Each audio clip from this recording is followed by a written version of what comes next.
मत चोरी होऊ नये ही भूमिका आमची आहे. जरी सत्याचा मोर्चा जरी त्यांनी काढलेला असला तरी सुद्धा या ज्या याद्या अगोदरपासूनच्या यादी आहे मतांची चोरी होऊ नये अशी आमची भूमिका आहे.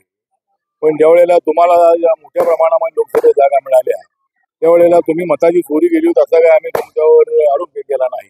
पण आमची सत्ता आल्यानंतर मात्र आपण सांगताय की आम्ही मतं चोरलेली आहे. आम्हाला मतं चोरण्याची आवश्यकता नाही आहे. नरेंद्र मोदींच्या नेतृत्वाखाली देश विकासाच्या दिशेने पुढे जातो आहे आणि महाराष्ट्राचा कायापालट करण्यासाठी हजारो कोटी रुपये केंद्राकडून आपल्याला मिळालेले आहे. प्रतिक्रिया हीच आहे की मत चोरी जी आहे ती मत चोरी ही आज होते असं मला नाही आहे. मत चोरी ही अनेक वर्षांपासून होत आहे. त्यामुळं मत चोरी होऊ नये ही भूमिका आमची आहे.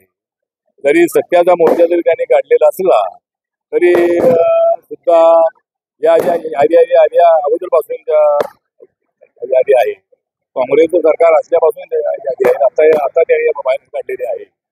त्याला सरकारला जबाबदार धरणं अयोग्य आहे. त्याला इलेक्शन कमिशनकडे त्यांनी तक्रार करायला हरकत नाही आहे. राज ठाकरे, उद्धव ठाकरे आणि सगळे शरद पवार, काँग्रेस वगैरे शेतकरी कामगार पक्ष, कम्युनिस्ट पक्ष सगळे एकत्र आले होते आणि त्यांनी ज्या तक्रारी आहेत त्या तक्रारी ज्या आहेत इलेक्शन मांडायला हरकत नाही आहे. मतांची चोरी होऊ नये अशी आमची भूमिका आहे. पण ज्यावेळेला तुम्हाला या मोठ्या प्रमाणामध्ये लोकसभेत जागा मिळाल्या त्यावेळेला तुम्ही मताची चोरी केली होती असा काय आम्ही तुमच्यावर आरोप केला नाही.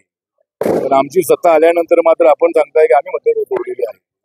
आम्हाला मतं चोरण्याची आवश्यकता नाही आहे. नरेंद्र मोदींच्या नेतृत्वाखाली देश विकासाच्या दिशेने पुढे जातो आहे आणि महाराष्ट्राचा कायापालट करण्यासाठी हजारो कोटी रुपये केंद्राकडून आपल्याला मिळालेले आहे. मुंबईसारखं शहर जे आहे त्याचा बदलत चाललेला आहे. अनेक शहरामध्ये मोठ्या प्रमाणामध्ये बदल होत आहे.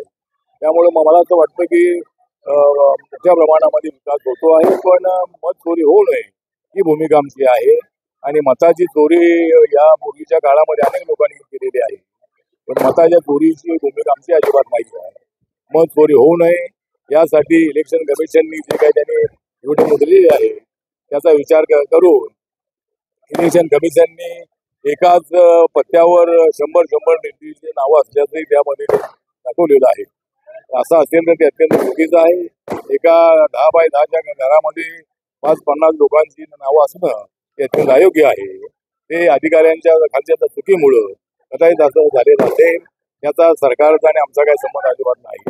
त्यामुळे अशा पद्धतीची जर नावं असतील तर ती रद्द केली पाहिजे आणि इलेक्शन कमिशननी जे पुरावे सत्याच्या मोर्चामध्ये दिलेले आहेत ते तपासून त्या मत चोरी होणार नाही, बोगस मतदान होणार नाही याची खबरदारी घेणं अत्यंत आवश्यक आहे. आणि एक गोष्ट सांगतो की ज्यावेळेला मतदान होत असतं त्यावेळेला प्रत्येक उमेदवाराचा एक व्हॉलंटियर त्या ठिकाणी असतो, स्वयंसेवक त्या ठिकाणी असतो आणि त्यामुळं मताची चोरी त्या ठिकाणी झाली असं म्हणता येणार नाही. पण जर मताची चोरी होत असेल तर ती होऊ नये अशीच आमची भूमिका आहे.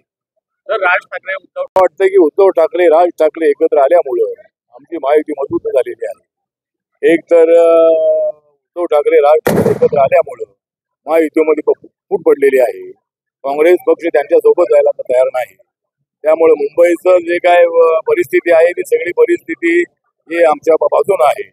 मुंबईमध्ये जे 40% मराठी मतदार आहे त्यापैकी 20-22% मतदार आम्हाला मतदान करतील आणि बाकी जे 60% नॉन मराठी मतदार आहे ते मोठ्या संख्येने मुंबईमध्ये आमच्या सोबत राहतील.